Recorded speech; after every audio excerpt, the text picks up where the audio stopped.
বর্তমানে তো দেখতেই পাচ্ছি ভারত পাকিস্তান মুখোমুখি, হামলা পাল্টা হামলা, সর্বাত্মক যুদ্ধ যে কোনো সময়।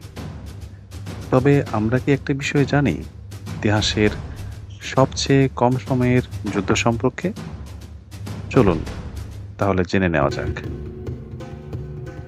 জাঞ্জিবার আফ্রিকার উপকূলে আজকে তানজানিয়ার অংশ একসময় ছিল শক্তিশালী সুলতানদের শাসনে।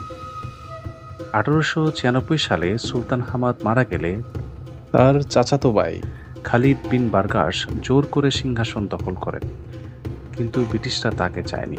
ব্রিটিশরা তাকে বলে সিংহাসন ছাড়তে, সময় দেয় মাত্র কয়েক ঘন্টা। খালিদ বিন বারগাস রাজি হননি।